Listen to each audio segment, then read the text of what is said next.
Decadorks everywhere. It's time for the 100th canonical episode extravaganza! Yeah, party! And what more exciting place to celebrate than in the subterranean library of Lady Kadriel? Wow. All of your favorites will be there. Superstars like Matt as Pine and Scott as Roos. Hi, that's me.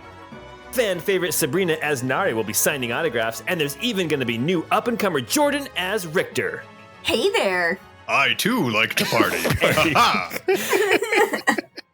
And you've wanted it. You asked for it. You've even dreamed about it. Paul as some random librarian that you've never heard of before this episode, and maybe even a special guest. So get your ear holes ready for some secret library carnage. Reviews can be left on your podcasting app, and merchandise is available to purchase. And kid seats are just $5. You can even get the VIP experience by becoming a patron at patreon.com/12sidedguys, or meet the players themselves on Discord. Anyway, if your flame-throwing pink Cadillac was no match for Sweet Tooth's ice cream truck, then this podcast is for you. It's the Crystal Codex episode 100.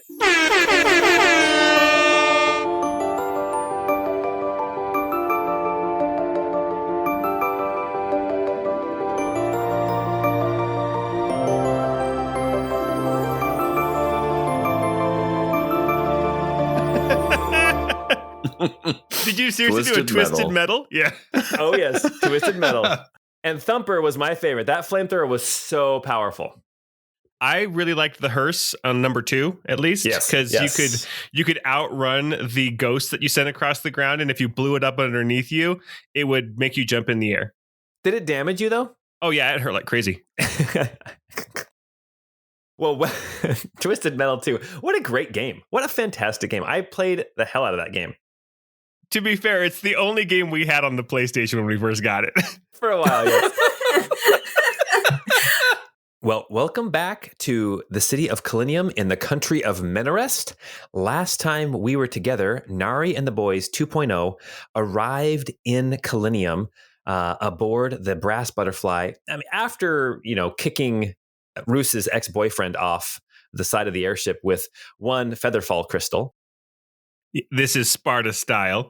Yes, I believe that was said. I was wondering how high up he was and how long Featherfall actually lasts. So you're going to look it up right now as we speak? After arriving in Kalinium, Nari and the Boys 2.0 decided to find a place to stay. So they headed over to the inn, the Belly Up Inn and Tavern, a place where Mr. Pine had stayed before when he was working in Menarest, trying to help as much as he could with the reformation of the country, of this theocracy. I enjoyed immensely watching not just Pine reacting to the innkeeper, but watching Matt react to what was happening with this innkeeper, Hudley, who kept flirting with Pine. She's nice, but a bit classist. Yes. Our party realized that not so much the entire country of Menarest, but definitely the city of Kalinium is a little bit snooty, a little bit elitist. In fact, they even heard rumors of people from the villages outside coming into the city and being turned away. I feel like having a nice big plate of the rich. Delicious. After settling up on some rooms for the night and for their stay here in Kalinium, the party decided to head over to the library of Kadriel to gather some information, whatever they could find about the heralds, and to potentially reconnect with some of the other librarians through the communication methods that they have from library to library.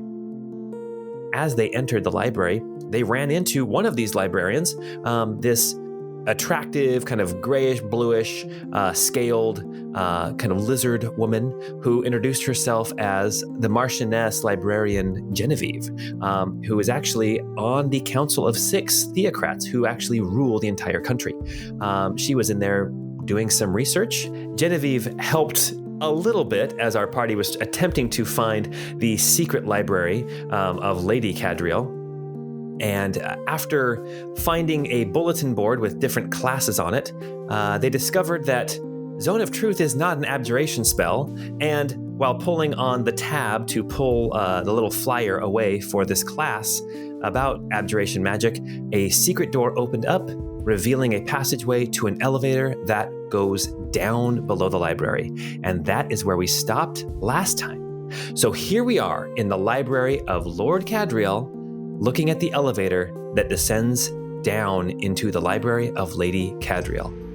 Pine, as you stand there, feeling very good about yourself for having figured out this puzzle without even having to make an Arcana check, you hear a voice in your head.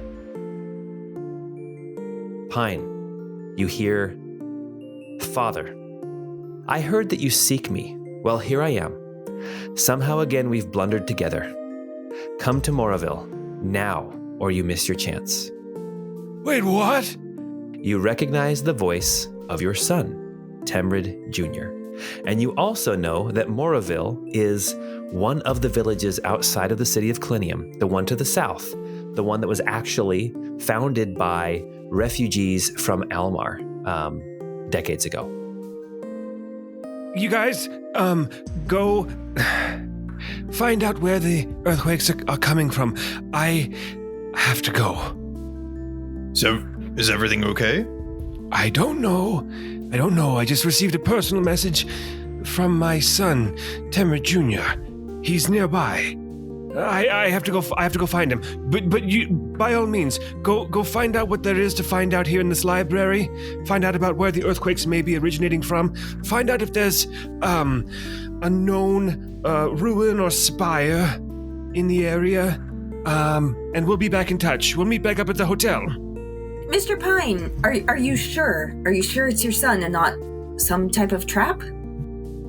Given what's been going on, I think going alone is not a wise idea. I mean, certainly go to your son, but... Absolutely. I'm home. Not my home, but, I'm pretty comfortable here, and I'll have Crumbles with me. Yeah, I don't think that's enough. No, I'll go with you, Mr. Pine. You did me a solid in the alleyway, and I'll do you a solid. It's no skin off my back. Okay, but by all means, though, Richter, Nari, stay here. I guess Roos will go. Is Feathers with us? 100%. Okay. All right. Well, let's go. If I remember correctly, I left Crumbles with Porthos to just chill outside. Well, let's be off. All right. So, Roos and Pine, you leave the library of Lord Kadriel as Nari and Richter are staring straight ahead at this elevator. Nari and Richter, what are you guys going to do? Going down, I guess. I suppose so. As you step into this elevator, this is definitely not as clean and... Well, clean's the wrong word. Sleek, I guess, would be the more operative word. These elevators, these lifts that you had been in these ancient facilities, they were very sleek, very smooth, very just kind of very advanced. This is more like the elevator that you were in outside of Calta, the one that was developed by the Empire. This is a clunkier, noisier, sort of a very mechanical elevator. This feels very steampunk compared to what we're used to. This is definitely steampunk, much less crystal punk. You step into the elevator and you pull the lever to make the elevator descend. As you pull the lever and the elevator starts to descend, you see the wall that had opened up, revealing the secret passage. You see it close as well, and the elevator descends down, down, down. You guess about 25 feet down beneath the earth before it opens up, and you can see it opens up into this large room. It's got to be like 60 feet across, 70 feet across as a square, and it is lined on all four walls with bookcases. You can see there's pillars in the middle of the room that hold the ceiling up. It's kind of dark down here. There are some lights, but it is dark. It is definitely a subterranean feeling. As you descend, you didn't even realize that you could hear the hustle and bustle of the city through the walls of the library, but as you descend down here, it gets quiet, like a tomb. As you descend down, the elevator comes to a stop, and the iron gate that protects you from falling into the gears, whatever, it opens, and you can see that there are some candles that are lit down here, illuminating this room. This room also, it's a square. On the eastern wall, you see there are 2 doors, and on the southern wall, you see a door. So there's 3 ways in and out of this room. Again, walls lined with bookshelves. As you guys are kind of stepping out of the elevator, the door closest to the elevator on the western wall opens, and you see a man step out. He is middle-aged. He's got like a gray goatee. He's got a bald head. And he's wearing the robes kind of a librarian of Kadriel. And you see that the lower half of his body is actually a snake. You haven't seen one of these snaky folk for a while. And the last one that you saw was not necessarily a friend, but you see this librarian step out. Careful, Richter. Don't trust the sneaky bitches. You see this librarian step out and say, "Oh, well, welcome to the library of Lady Kadriel. I am Librarian Lionel." Greetings, Librarian Lionel. My name is Kalen Richter, and this is my compatriot Nari. Oh, yes, Nari and Richter. We were told that you were coming. We were informed by Librarian Colbury out in Arkelvy that you guys were on your way. Yes. We were asked to help you in any way that we can.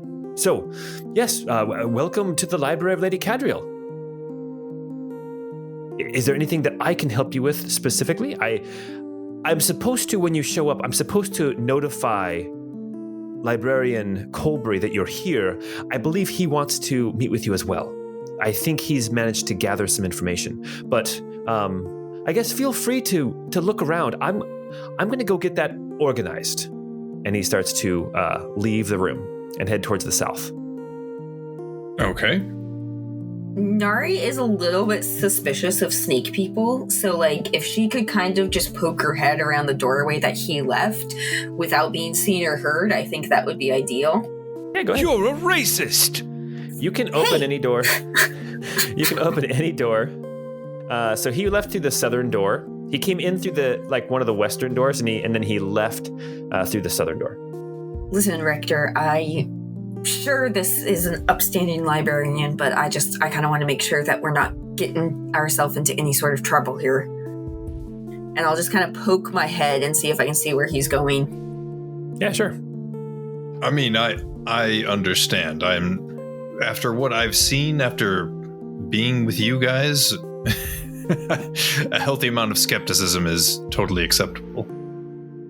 Nari, you open that door to the south. You can see that it opens into another room, another large room. It's basically the same size. It looks like this room has no entrances or exits. It also has 4 pillars supporting a ceiling. It has bookshelves on the walls. It does have one entrance, because that's where I came from. Okay, it has the northern entrance that you're coming in through, yes. Touche. Oh, my goodness. Oh, Sabrina, you got him good. Yes, my face is red. In the middle of this room, you see this long table covered in scrolls and books. And sitting at the table, you see this short man. He has dark hair. He's short, like 3 feet tall. He's got this big mustache with a big curl on the end, and he is poring over some papers. And at the far south end of this room, you can see Librarian Lionel.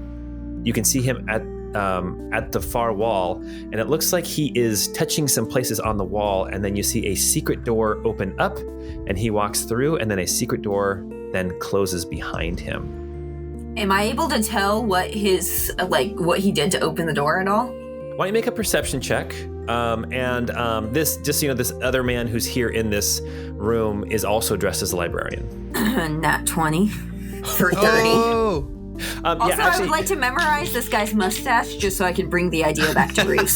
I know, I was going to say, it's a good thing Roos isn't here or he would be really, really, sad to see such a magnificent mustache. I mean, look at the token. It is like a magnificent mustache. Look at that mustache. That's a great mustache. It doesn't even look like it belongs on his face. Probably crawled down from his eyebrows. I want to remember it just so I can draw it for Roos and mock him later. Oh, man. So as you open the door, Nari, so with your perception check, natural 20, a couple things that you notice. This guy, this short guy here who's sitting at the table, does not even notice that you've walked in.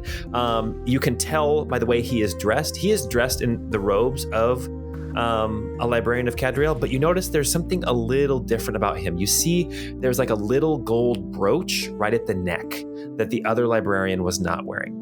And when you think back with your perception, you recognize that the librarian on the first floor, the Marchioness Genevieve, one of the 6 leaders of Menarest, she had a similar brooch. This man here also has a brooch.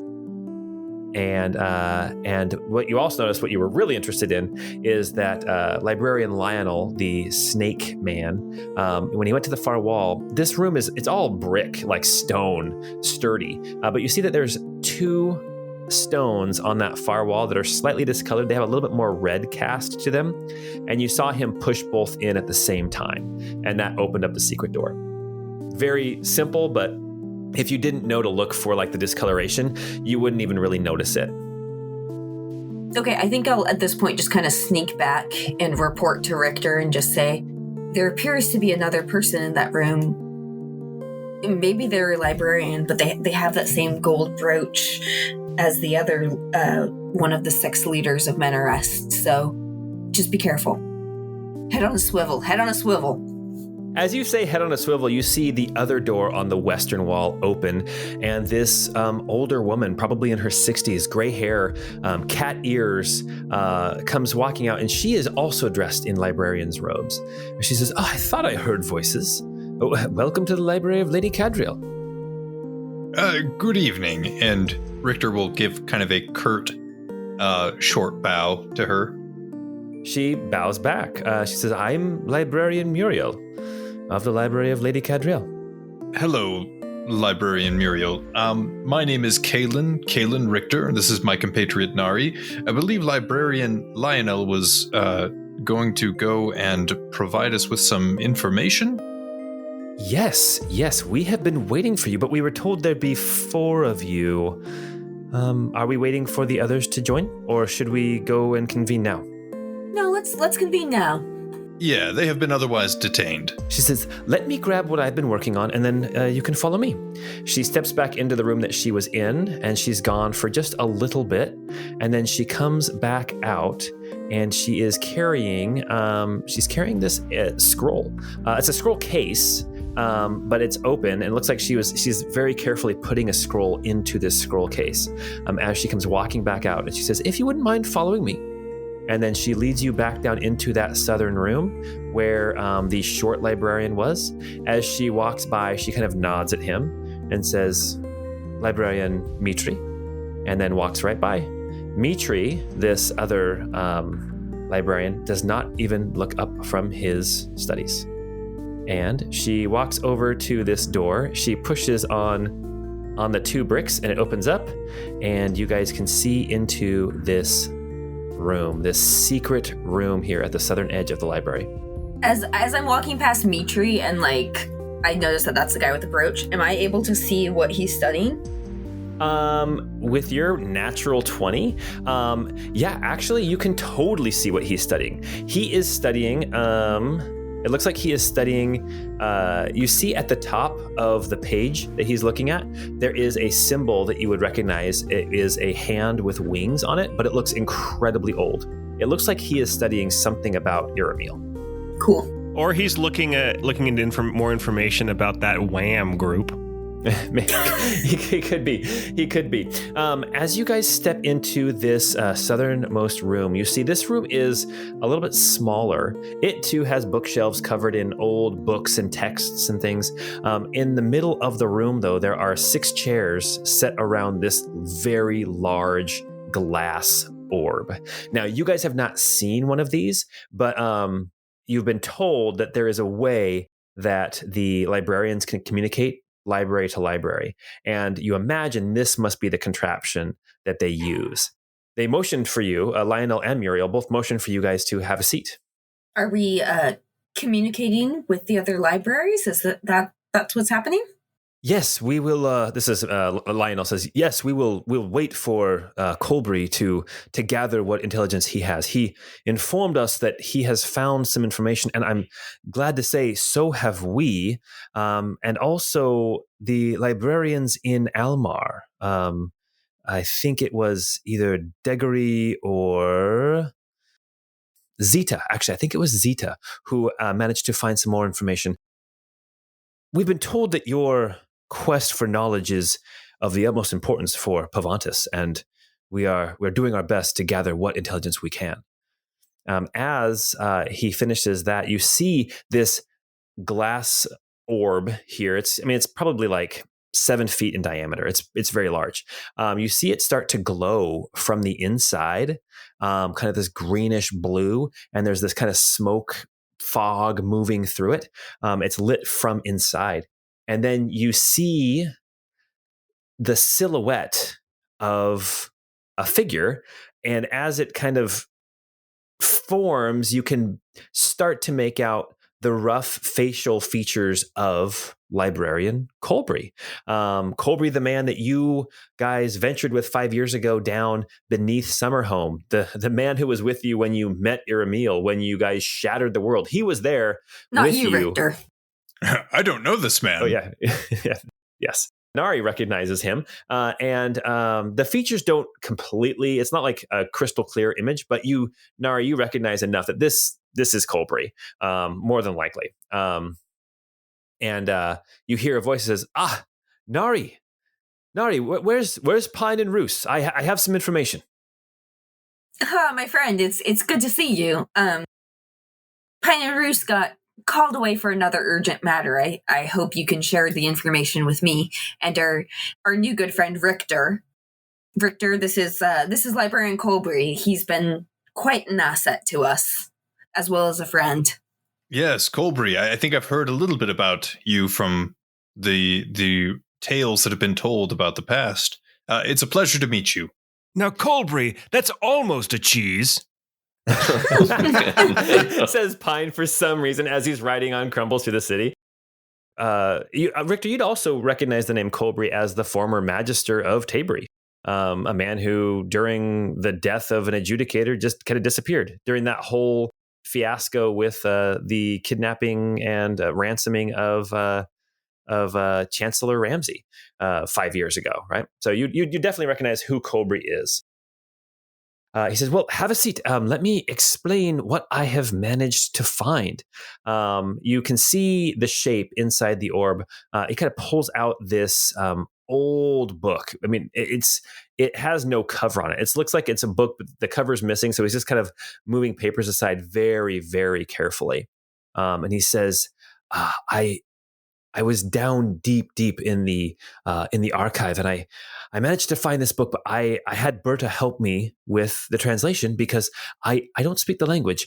But we managed to find some information that might aid you as you seek out these heralds. So he moves to a page that's been bookmarked, and he says, "Here, I'm going to just read what it says." As close a translation as we could get. He says, there will be 5 before the close. Okay. And then some illegible parts that have been lost to time. And then it picks up again here. It says, it angers quickly before it draws breath. Its blood will pump as its limbs grow strong. And awakening brings the end. And then where we miss a couple of pages here, and here it picks up again over here. It says, "These 5 shall be known, and their words will precede them. Flame and ash, the anger of Pavantis. Take this anger and enrage the end." And here's one that we recognize. "Wind and air, the breath of Pavantis. Take this breath and breathe life into the end." That's what you heard in the mountain, yes. The next one, "Rain and sea, the blood of Pavantis. Take this blood and vitalize the end." And this one, "Stone and dirt, the body of Pavantis. Take this body and build the end." And the last one, "Consciousness and ether, the mind of Pavantis. Take this mind and awaken the end."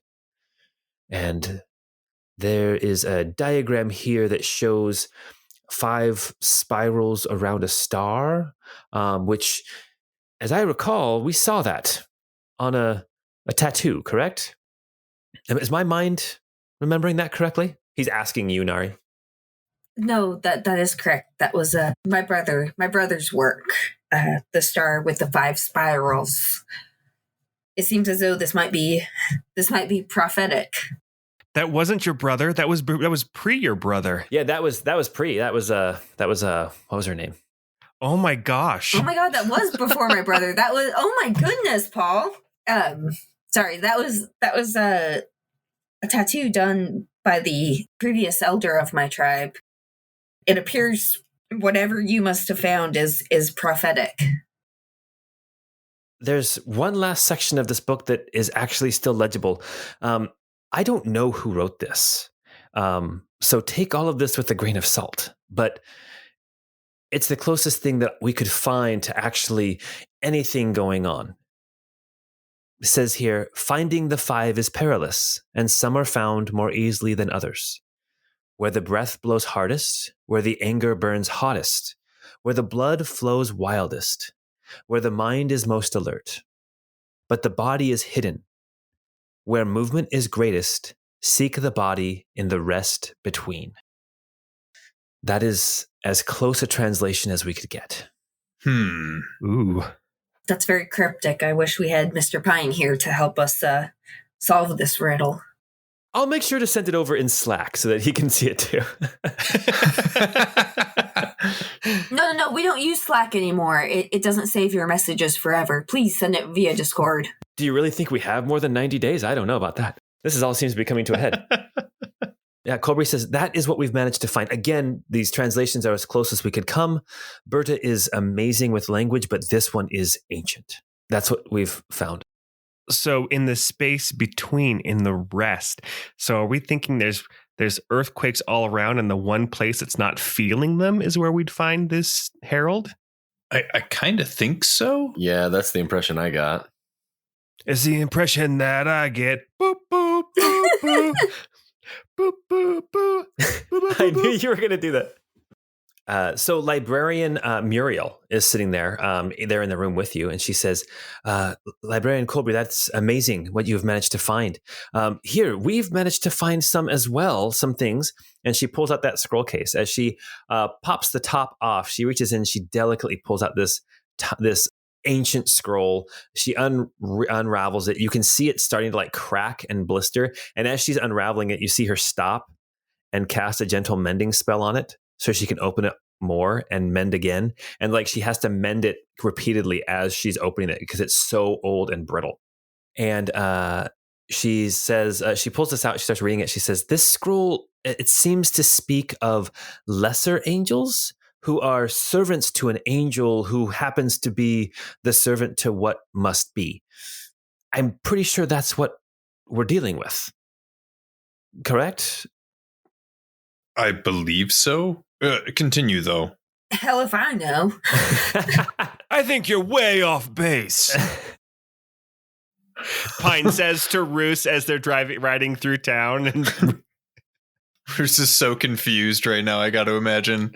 No, it fits in the conversation they're having so well, though. I tell you, my upper lip does feel colder.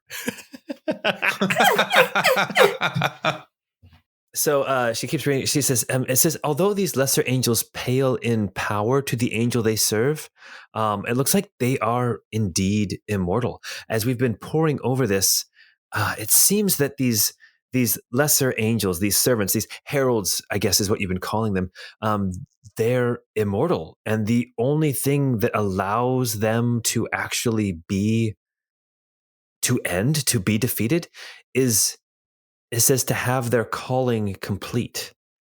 So what it looks like, as I've been poring over this and doing the calculations, it looks like if one of these heralds, one of these lesser angels, is defeated before they have, quote, completed their calling, that within a moon's turn, so 28 days, their corporeal body will reform for them to complete their calling. You got to be kidding me. That's what this seems to say. And it's been a week and some days since we... It's been 12 days. Such a damning. I'm pretty sure it's Or been... no, it's been like 14. It's been 14 days. It's been 14 days. You're halfway. 2 weeks. So at this point, so with that information, let's just figure this out, because I said some different numbers. I said originally that the flight from Almar to Kalinium was going to take 6 days, but it only took you 4. Okay. So you are at a total of 14 days. You had managed to have some great wind, and it was in spite of being attacked by 3 bounty hunters, you guys managed to make good time. So it has been 2 weeks, which means 2 more weeks potentially, and Amavi's body could reform in the city of Almar. And then I believe 5 or 6 days after that, Trophos's body could reform up in the mountains above. But didn't Trophos finish his task? Incredibly close. Oh, sorry. I was thinking of the fire one. Sorry. The fire, Saros did, but you guys wouldn't know that either, I guess. I mean, we can assume since it came after us. That's true. That's true. A little look behind the screen. In the battle with Trophos, when the Snow Patrol was up fighting up in the mountains, it was literally within a couple of rounds of Trophos finishing his job. It was a lucky failed wisdom save roll from Trophos that caused him to stop fighting or stop his job and start fighting the Snow Patrol. That is the information that looks like librarian Muriel has managed to gather. As Muriel finishes her report from the scroll, she carefully rolls it back up, slides it back into the scroll case, and she says, "And I'm fairly certain that librarian Zeta in Almar has found some more information as well that very well may help you." She puts her hand on the orb, and she kind of closes her eyes and concentrates, and you see the image of Colbury fade and disappear. And then a new image appears, and it is this woman that you have met. Her name is Librarian Zeta. Didn't meet her in the game. She was kind of in that little in between when you guys were spending time in the library in Almar. But she comes in, and she is this. She's a thin woman. She's got pointed ears. She's got her hair always up in a bun, but it's always slightly messy, like she's constantly sticking pens or quills in it, and it just constantly is getting kind of messed up. She has this kind of absent-minded look about her at all times. And she wears glasses, and she's just that hot librarian. You're exactly right. Anyway, she comes on. She says, yes, I found some information that we were looking for. If you recall, we were looking for information about the tunnels beneath Almar. And she holds up this big sheet of parchment, and it has all these drawings on it. She says, I found a map. I found a map that details the tunnels beneath the city. And she sets it down in front of her, and you can see her looking at it. And she says, I found where all the tunnels lead. I found here, right here, she points on the map. This is the lair of Amavi, the Herald of the Mind. This is where that spire is. And there are some notes in the margins on this map that speak of a guardian and a gate, or else a gate to a guardian. I'm not sure which it is, but it says 5 keys will open the gate, but release the guardian. And that the gate should be opened only if all else seems lost. That's what I've managed to find here on this map. I will, of course, keep looking, but that's what I've managed to gather. But who wrote that? Do you have any idea of who authored that piece? She's looking over this map and she kind of shrugs. She says, "It's not signed. I think this was part of a bigger collection, but this may be all that's managed to survive." She says hotly. Wait, on the margin it says Game Genie. Did she just speak hotly? I said she says hotly.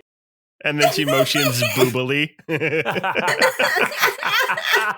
Any idea of how old it is? How old is this? It's old. It's not as old as it seems as some of the other things that we have in our archive, but this predates the Empire for sure. I'm not sure. Do you have any idea on whether the cult of Iramil existed during whatever epoch in which this may have originated? That's a good question. Let me make a roll for her. Let me make a history roll for her. I'll make it with advantage because you have lots of librarians there. Okay, so that would be an 18. Between the 4 of them that are in this room, you got Colbury on his end, you've got Zeta on her end, and then you've got Muriel and Lionel. They kind of start to talk amongst themselves for probably like... Oh, I didn't realize we were conference calling. Colbury's still here?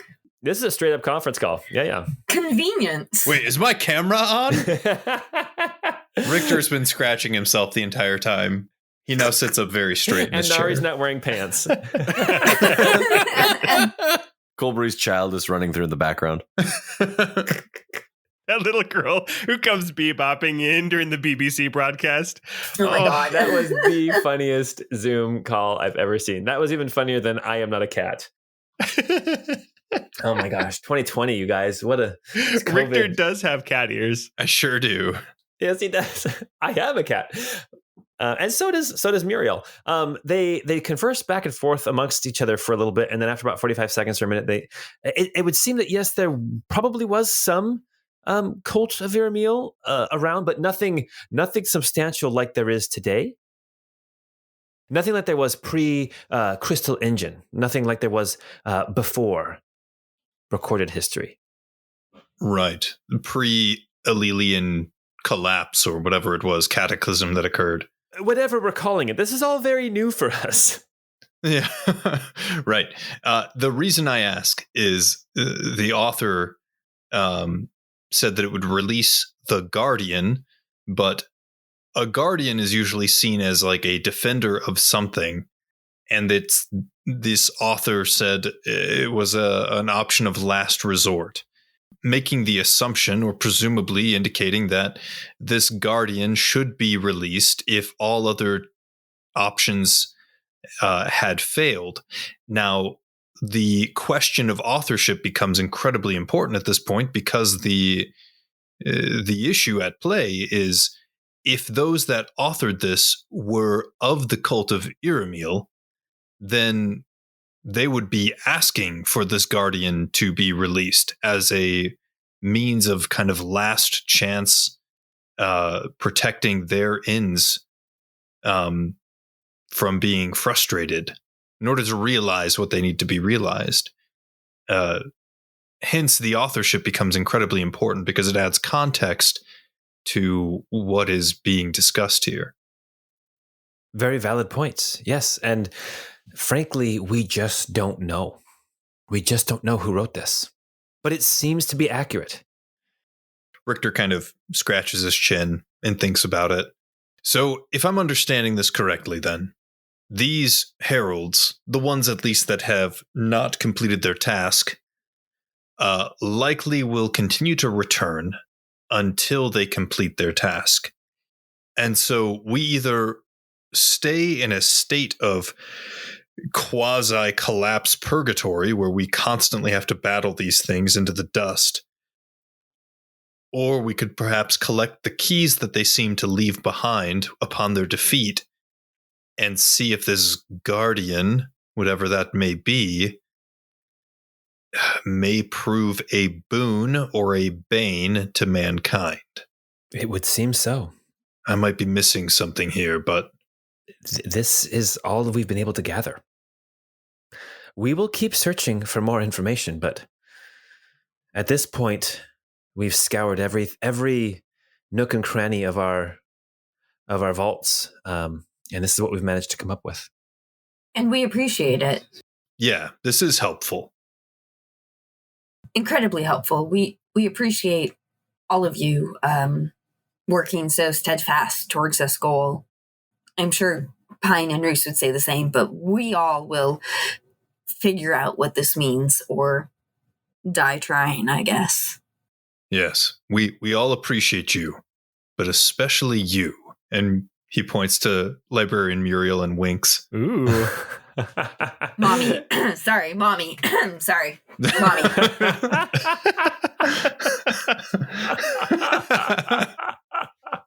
All right. As you guys are finishing your conference here in the library, I imagine there's still some conversation going on. We are going to jump over to Pine and Roos. And if you keep the mustache off for a long time, your lip will just get used to it and your face won't feel cold anymore. I promise. I want to believe you, but I just can't imagine not feeling cold right here. Well, you can always grow it back. I mean, you changed your look and they still found you. Yes, I keep changing things about myself and it doesn't seem to impact anything. Well, that's the thing. You shouldn't be changing yourself for an ex. Right? Even to hide from an ex? Yeah, well, I mean, I think it'll be a while before he resurfaces.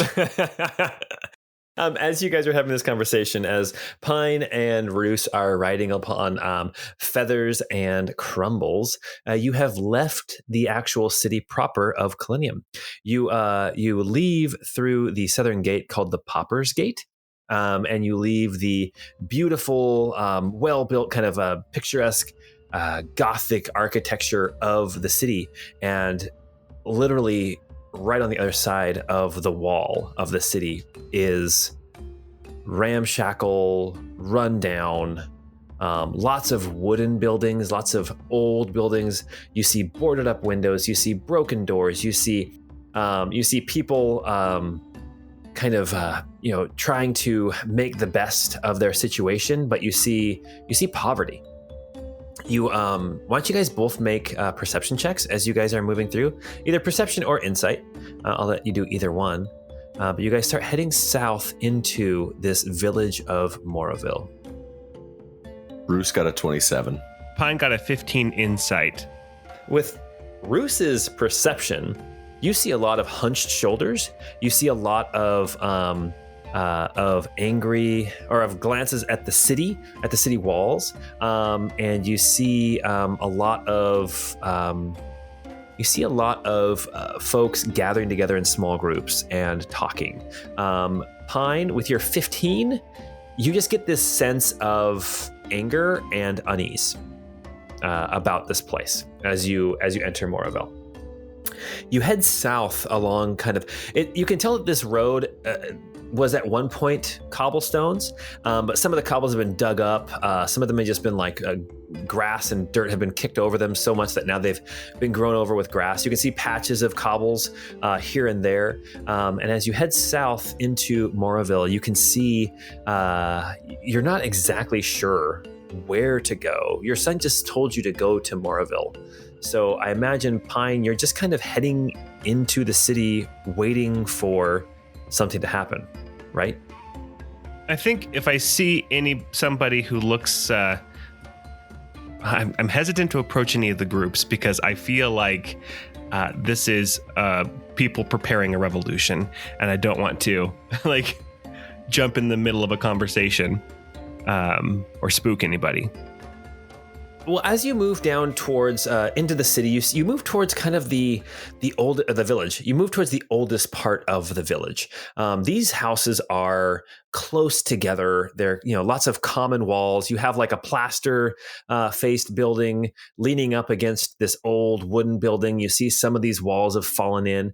You see though that you've come to a part of the village where people aren't moving around like they are in other parts of the village. There's not kids running here and there. There's not, people hanging their lines out. There's not neighbors chatting. There's not somebody tending a garden. You do see people kind of sitting around outside of these buildings. A couple of people sitting on some boxes. You can see like there's some people watching you as you move into kind of Moraville, the old part of the village.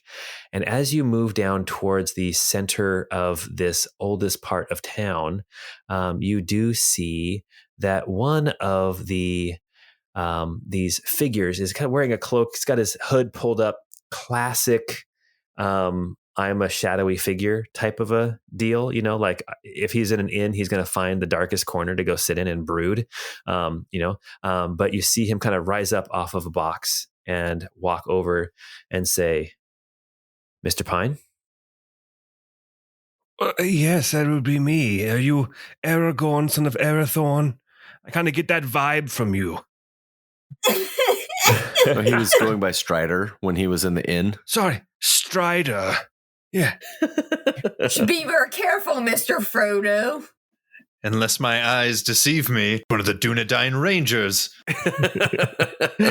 He just once you kind of acknowledge that you're Mr. Pine, he just turns around and walks away and heads down through an alleyway between two of the buildings. Is there room to take crumbles through there? Yes. All right, I follow. I'll follow behind and say, there's an organization to the people here. I don't know what their affiliation is, whether a thieves' den or an uprising, but there seems to be more organization to these people than to the general population in Moraville. I think they may be planning a dinner party. Well, I like to eat dinner. I mean, where they're going to eat the rich. Ah, yes. Hopefully they have some good cheese, compadrons. Well, there's a drink that I've heard goes nicely with it, and I think it's called taxes, but I can't remember. Oh my gosh! As you follow this shadowy figure, he moves down between some of the buildings. There's this little like courtyard area between some of these old rundown buildings, and he heads towards one building that has it looks like there's somebody else sitting outside. This person, they're out of view of kind of the main road that you guys came in on. This is definitely an armed figure, wearing a chain shirt, got a shield, has a spear, has a sword. It's kind of sitting, leaning up against a wall, watching the door to one of these houses. As you approach, this shadowy figure kind of nods at him. This armed figure sees the two of you following and does not move, but just watches you as the shadowy figure moves into one of these buildings. And the shadowy figure is not looking back, is just expecting you to follow. Good uprising to you, sir. I don't say that. I'm just kidding. Roos will follow him in. Okay. As you guys enter into this building, you see that this building it looks like a house from the outside, but the inside has it looks like there is this like 20-foot by 30-foot open space that would have been living and kitchen and all of this all in one. It has been cleared out. It is now covered or filled with tables that have weapons and armor, shields. It has like maps and things pinned to the wall. And you see this shadowy figure head towards a door kind of on the south side of this room. And he knocks. You hear a voice say, "Enter." And then the shadowy figure opens the door and steps aside, motioning the two of you to go on in. Pine will go in. Did I recognize the voice? Yes, you did. It sounds an awful lot like your son, Temrid Jr. Pine will hurry in, and if I see Temrid in that room, I will rush to him and put my arms around him if he'll let me. Actually, even if he won't let me. I'm that kind of dad. Dad, you're embarrassing me. Stop. All right, Paul. Is that a map of Colinium on the table in the dungeon map here? Yes, it is. Isn't that so awesome? Oh my goodness, that's amazing.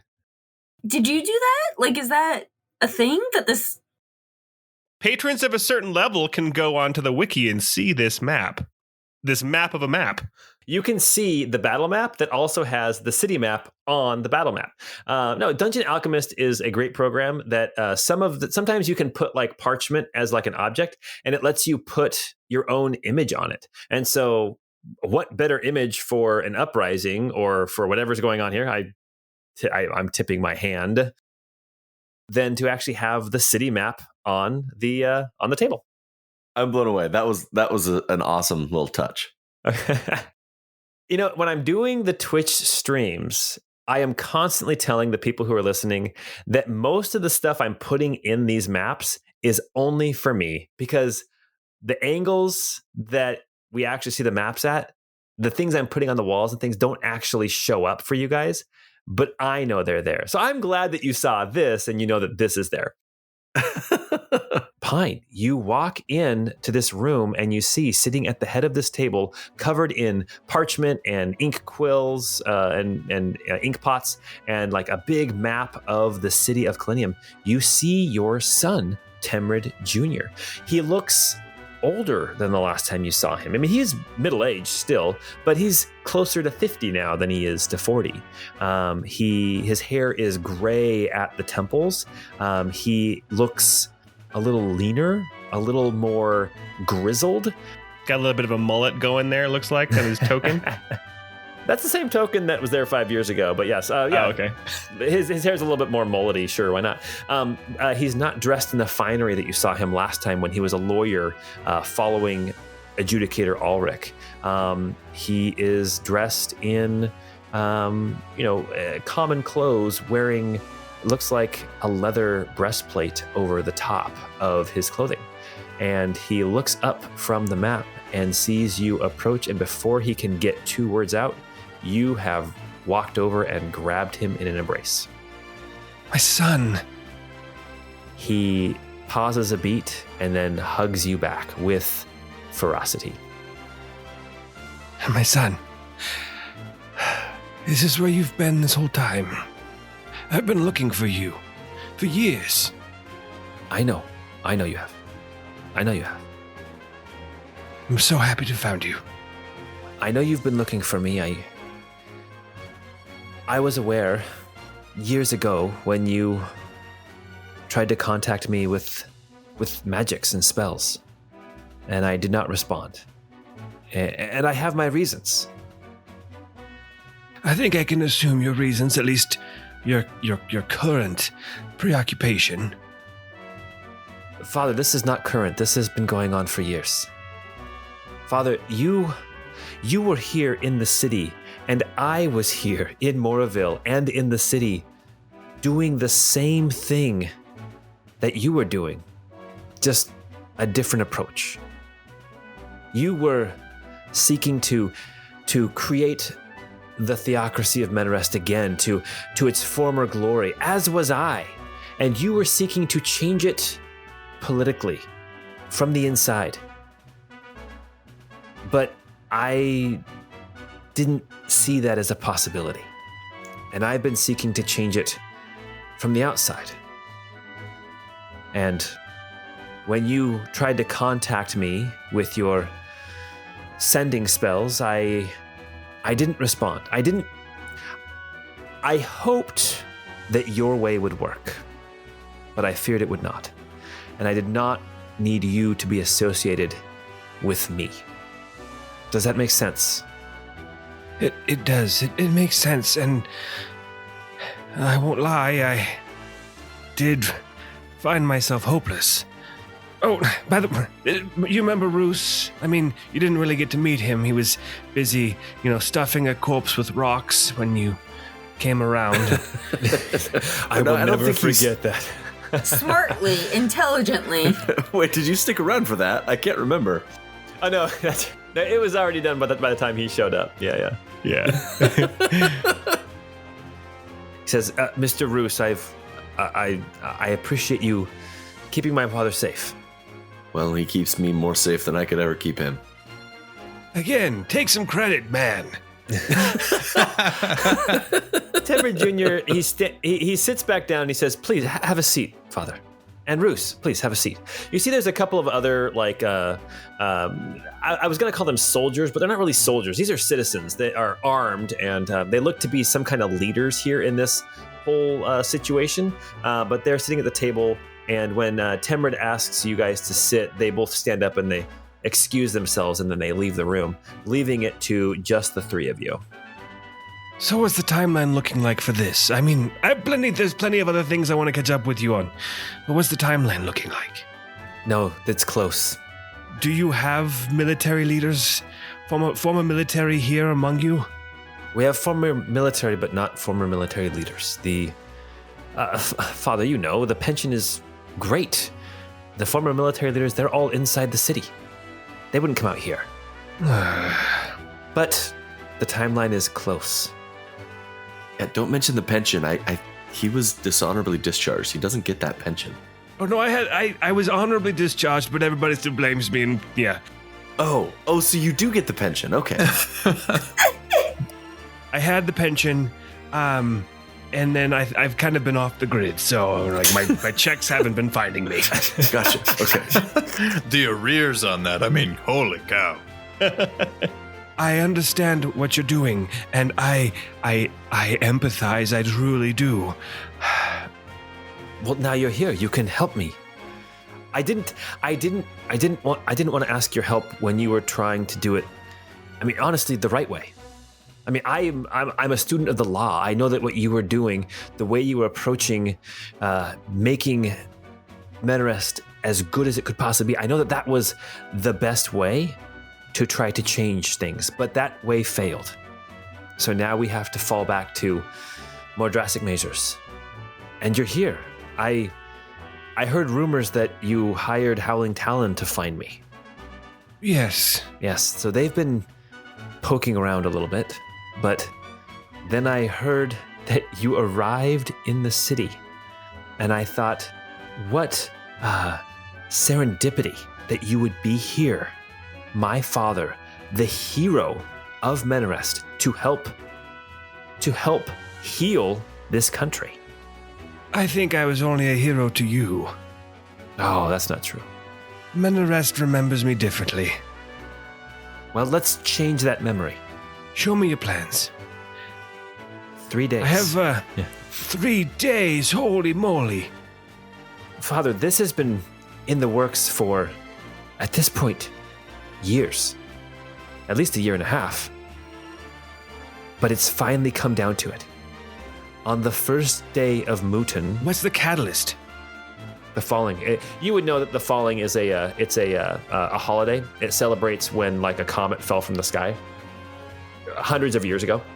And they call it the falling, and it is in the country of Menarest. It's seen as a sign from the lords and ladies of them watching over the country, and so that day is in 3 days.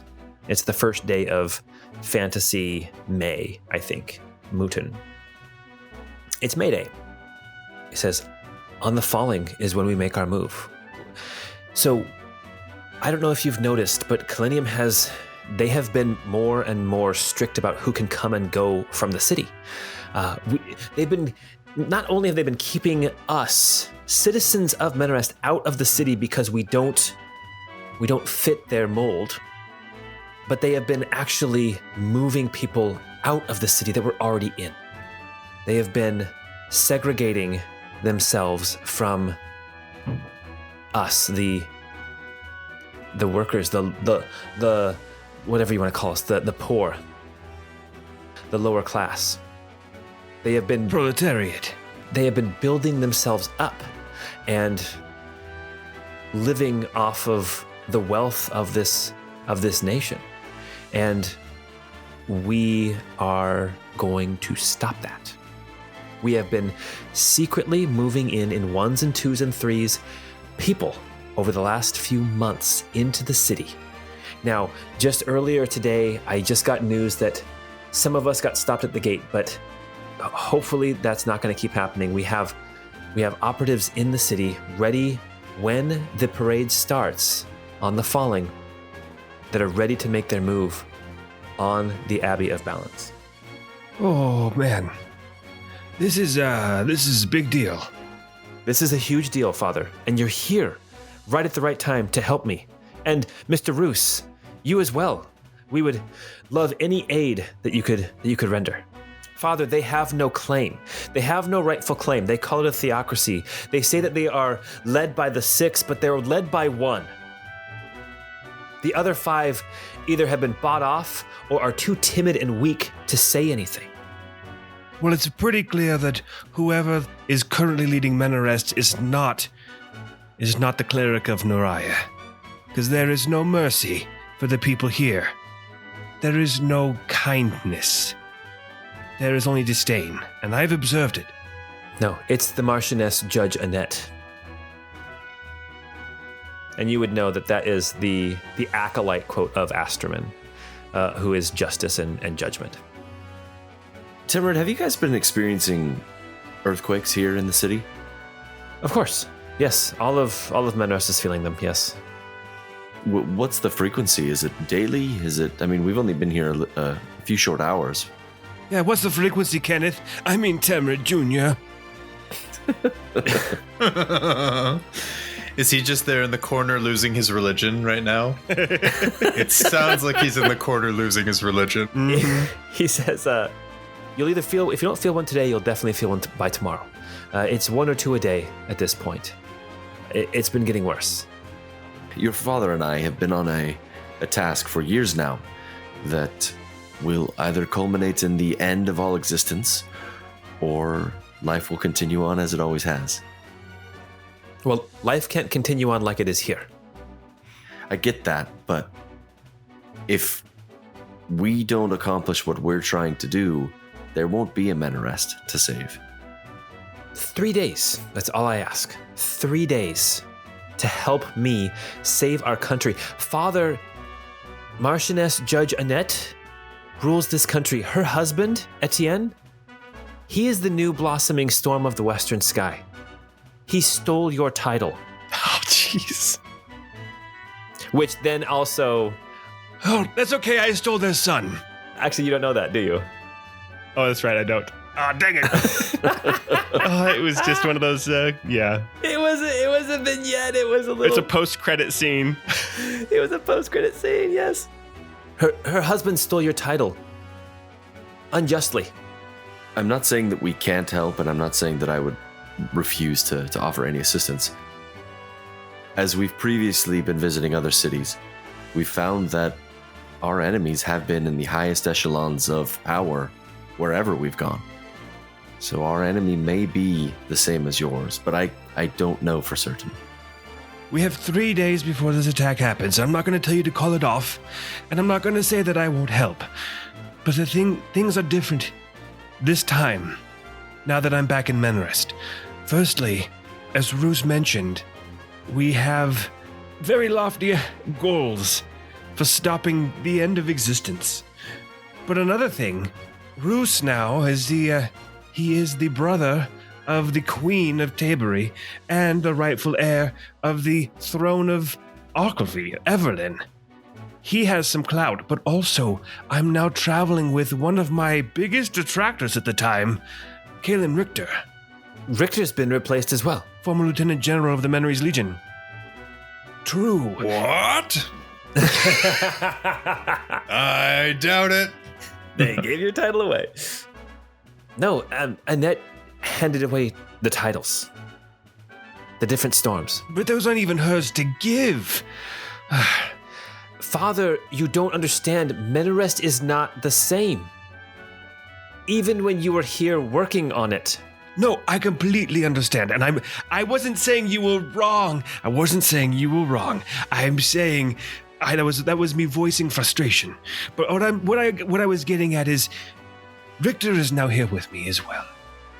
And together, over the next 3 days, we may be able to pull some strings politically that I wasn't able to do alone. If nothing else, even just challenging for our old titles. Or defending them, whatever you'd want to call it. Even that might just call into question the leadership of this judge, whatever her bucket is. Annette, Marchioness Judge Annette. Judge Annette. And Pine, you would recognize her because when you were here during that 5-year interlude that we didn't actually play, she was definitely one of the 6 who was gaining more and more power as the other 5 became less and less vocal. And she's over Lord Astraman, right? Yes, she's a judge somehow. Maybe we could get Richter on this council. He loves Astraman. He loves judgment. One of the most judgmental men I've ever met. I judge people all the time. Isn't it wonderful? Nari, you're just I judge sitting there. that one and I judge this one. You just hear Richter just all of a sudden, I love judging people. I love it. These librarians are going, what is going on? I'll judge them till they're all dead. Judge this one and that one. We're looking for a herald of the earth, here in Menrest. But over the next 3 days, I can give you a little bit of time. Maybe Richter and I can do something in the capital. But if nothing works, I'd obviously want to counsel with him. But if nothing works, son, you'll have my sword. I promise that. And my pocket lizard. You see a tear come to his eyes, and he's like, Father, you can't begin to know how much this means to me. I would hope for a peaceful transition, a democratic process, and I get that it hasn't worked to this point, and I've seen Annette usurp power for her own gain. She's not a follower of Astraman. She's a politician who's looking out for her own interests. Is there a presence of the cult of inevitability in the city? Cult of inevitability? Yes. I mean, just here and there. Yeah. People gathering together and talking about the end of time and how there's no reason to fight or to try anymore. I'm pretty sure some people are just trying to start orgies. That's what I've been saying. Your father is always convinced of that, but we have yet to find an orgy in all of our searching. Well, it is a clean podcast. This is true. I had to explain to my 13-year-old, my 12-year-old son what an orgy was because we were watching Thor Ragnarok, and he's like, "What's an orgy?" And I was like, "It's a sexy party." Oh, sexy party. Honestly, that's a good description. It's a sexy That's party. not bad. Except he thinks the first time he goes to a high school party, he's going to think, oh my God, this was an orgy. Wow, what a sexy party. Look at all these sexy people. It must be an orgy. Oh, he also listens to this podcast, so he'll hear this whole conversation too. Oh gosh. The only reason I ask is if she's not devoted to Lord Astraman, and she seems to have risen in power at the expense of the others, wherever we've gone, the cult of inevitability has been at the source of all of the evils we've seen. Yeah, they kind of suck. I have not heard any evidence that she is anything less than a politician. It would seem to me, this is just me looking at it from the outside, her movements are all building up her own fortune, her own legacy. Whereas preachings we hear from those who preach inevitability are kind of the opposite of there's no point in seeking fortune or seeking comfort because it's all inevitable. It's all going to end. Does that make sense? Her actions are not in line with the kind of the dogma that we've been hearing from the adherents of inevitability. Do you think she's trying to set up a queendom? She already has, in all but name. Roots, I don't know if you noticed, but we actually met the Marchioness of Lord Kadriel in the library. She's the one who gave us the clue. I recall. Yeah, she didn't seem very. Assertive. Oh no, she's the perfect theocrat to serve on the council, to be walked all over by Annette. Would I know like how she got that position? You can make a history check. I'll make a history check. I'll put my head right against Mr. Pines and give him an advantage. Rub them together a little bit. Oh, that's great. I got a 17 and an 18, so I'll take the 18. Okay, the 18. As far as, so you know that during that 5 years, kind of as Menarest was being reformed again, Pine, when you showed up in Menarest, in Kalinium, to see what you could do to help out, the theocracy, the Council of Six had already been formed. And when you actually showed up, the librarian of Kadriel, there were two. One of them was Mitri, the short man with the mustache that you saw, that you didn't see, but everybody else saw down in the basement. But the other one was a different librarian. And it was not librarian Genevieve. Now, as you think back with your 18 history, you can remember in the times when you were able to interact with the Council of Six that the former librarian was much more vocal and much more, political is the wrong word, just savvy. She was much more savvy than Genevieve appears to be.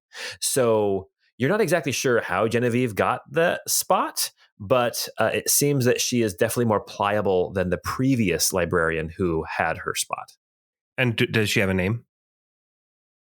Her name was Librarian Eloise. Yeah. How can I get in touch with you? Are you going to be here? Will it draw too much attention if I am constantly coming in and out of the city to converse with you? Do you have any of those cell stones or anything we can talk back and forth? He kind of blushes a little bit and he kind of pulls out a book and he kind of pats it and he says, actually, I've been doing some studying. I can communicate with you and then you can respond back, which I found very interesting. I sent you a sending and your response was, hey guys, I've got to go see my son. It wasn't, you didn't actually respond to me. Oh my God, that's so embarrassing. At least I knew you got the message. Classic old man answering a phone. Oh my God, that's amazing. Check in as often as you're comfortable with, but I need to go talk to Richter because I think we may be able to get something going if we issue official challenges. It may get us audience, and I kind of want to look into what happened to Eloise. They're at the library now, actually. So maybe able to find some information there about the secret one. Shh. I don't know if he knows about the secret one. Oh, sorry. Everyone knows about the secret library, Dad. Everyone knows. Have you been in it? Because I solved the puzzle. It's pretty cool. If you haven't been I'm in kidding. it. He doesn't say that. He doesn't say that. There was a really hard puzzle to get in, and I'm not going to brag, but I kind of solved it. He's like, I'm really good at finding secret entrances to things. He literally taps on every stone wherever we go. That's why it took us long to get here. he says, Dad, it's so great to have you here, and it's so great that you're going to help. I think that this will change your legacy here in our country. And he like gives you like the predator handshake. I give him the predator handshake back and then pull him in for a big hug with obviously the two pats, because that's what you do when you bro hug. He says, okay, I'll be in touch later tonight. I will send you, or I will have someone be in touch with you. Where are you staying? I'm staying at that place that I stayed at last time. Oh, the Belly Up. Yeah, the Belly Up. That's right. The cute name. With the woman that really has a thing for Mr. Pine. Yeah, I just think she likes to make me uncomfortable. I was going to say, I was checking up on you while you were here in town last time, and yeah, something about it. That good for you. It doesn't. I'm just, time of my life is over, and I'm focused on other things. Tamara Jr., back to serious matters really quick. I want to be extremely clear for you. It's not that I don't think that this could succeed. I think this very possibly will succeed. What I want is to be able to bring Menarest back to its former glory with as little bloodshed as possible. And I worry for your operatives. And I worry for the misguided, close-minded, but nonetheless mostly innocent people in those walls. So I want to do what I can to hopefully change some things so that it doesn't have to be as drastic. Does that make sense? It makes perfect sense, Father. And if we can do this diplomatically, I am all for it, but wheels are moving, things are in motion, and in 3 days... Blood in the streets. In 3 days, Menarest will change, or not. But in 3 days, we cast our die. Do you have a plan for governance once it's all over? We let the actual temples elect their representatives. So you're trying to reset it back to square one, rather than overhaul the system. It's a theocracy. It worked well enough. I mean, what's the alternative? A monarchy? An empire? No, I was just curious. No, I'm not arguing. I'm just saying we are going to give it back to the lords and ladies. Honestly, Bruce, I thought you'd like it. It's all about balance, right? I mean, it's not like there's representatives from like the Lord of Murder or the Lady of Pestilence. It's straight up like justice, mercy, knowledge. But true balance would include them. And yes, and there's also life and death, nature. As you are finishing up with Temrid Jr., we're going to jump back over to the library, the secret library of Lady Kadriel. We have Nari and Richter have kind of finished up their meeting. Colbury has said goodbye. So has Zeta. They both said goodbye, that they're going to continue to scrounge up whatever information that they can. And Muriel and Lionel have kind of... They've told you what information they have, and they've kind of given you a free rein to look around the library if you want to, or go and do whatever it is you need. But this meeting here, the information they've given you about inevitability or the city of Almar, all that information, that's all they have for you. So unless you guys have some specific questions for them, they're going to end the meeting, and you guys are kind of free to move about the basement on your own. So Richter is talking to Lady Muriel, and he's like, so the swept hilt rapier is among the most beautiful of blades.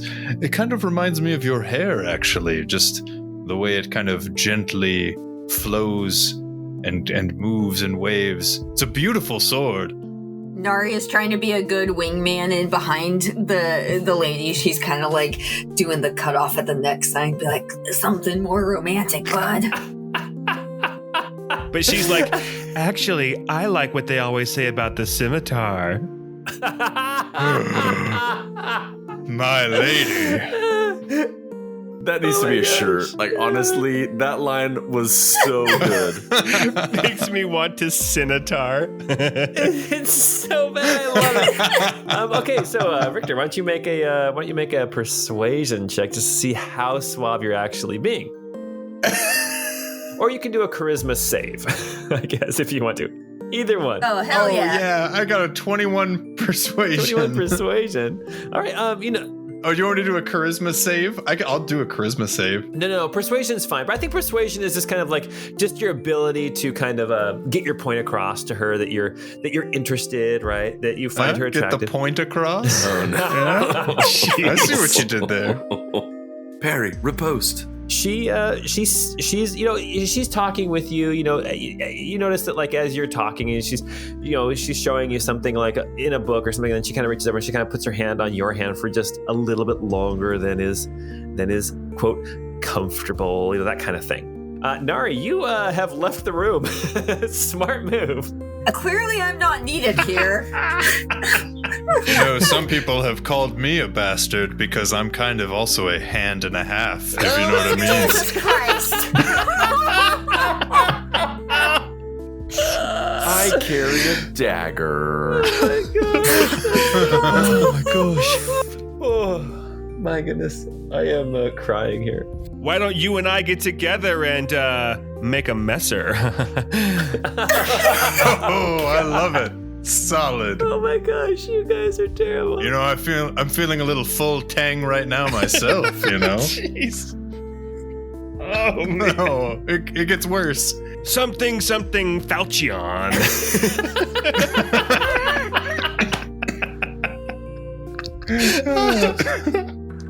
All right, Nari, what are you doing? Well, clearly Nari was not needed in that room, so I went out to the room that we came from.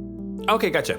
And I was going to see if the fantastic mustachioed man was still around and see if I could pick his brain about who he is and what he's looking for with his text of Iramil. Oh, gotcha. Yeah. You walk out there. He is still poring over like these documents, these scrolls and things. He has his own little notebook out. He's taking notes. His name is Mitri. He's actually the Marquis librarian Mitri. He is one of the 2 representatives from Kadriel in the Council of 6 for the entire country of Menarest.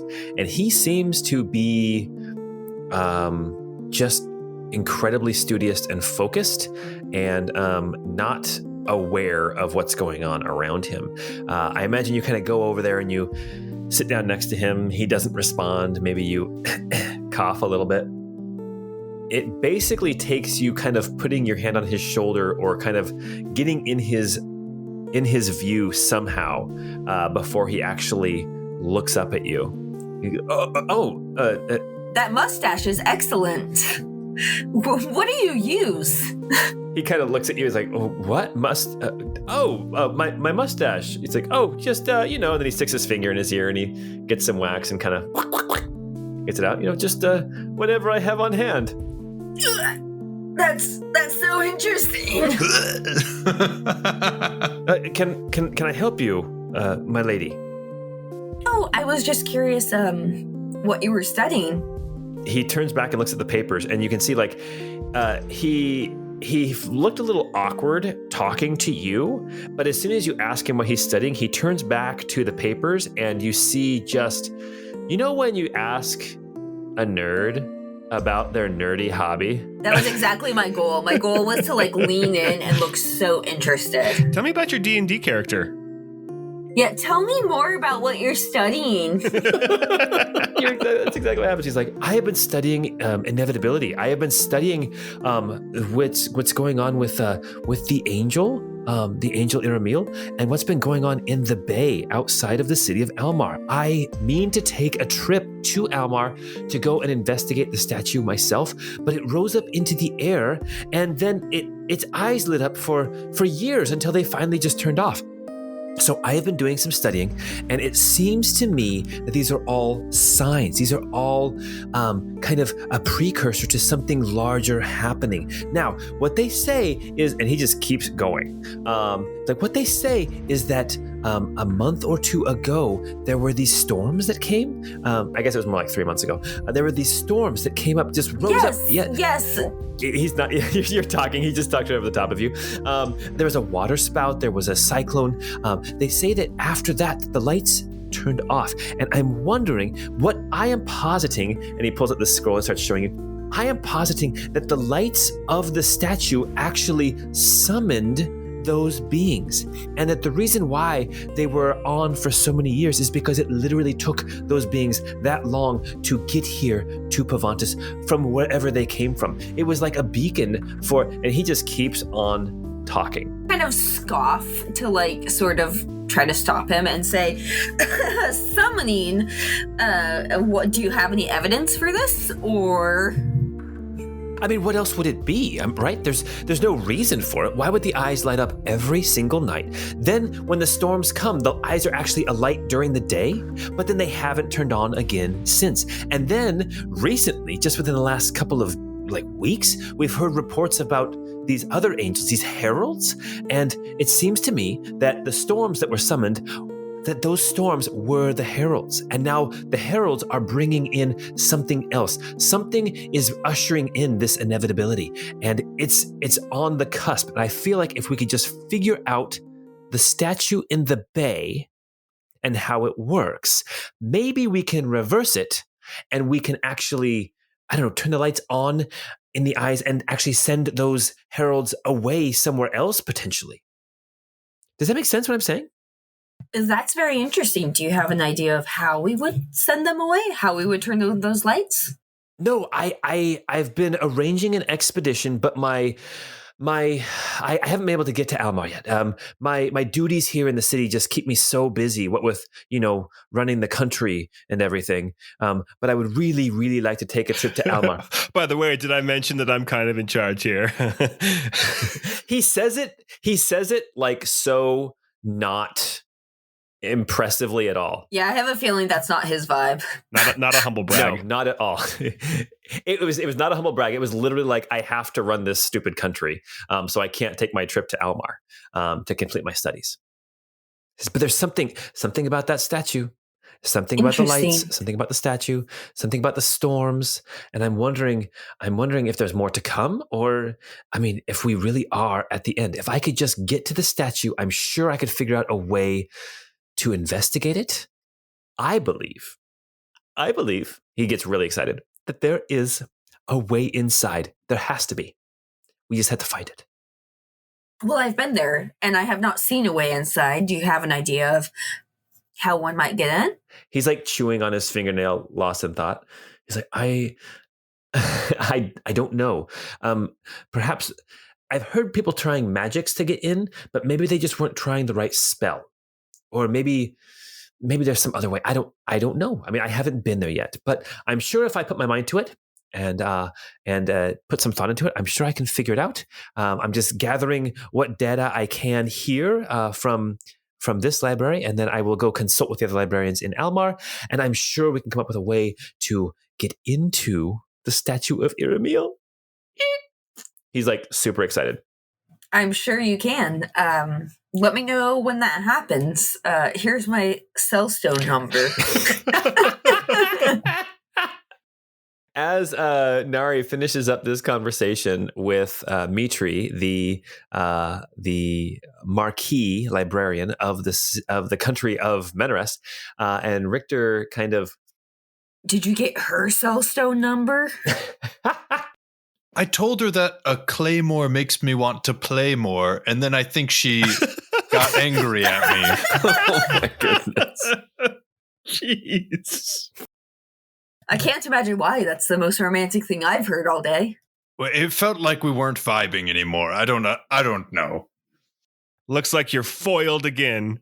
She said, no dachi, more like no deal. Oh, jeez. Oh, foiled again. That's even better. Foiled again is great. That's fantastic.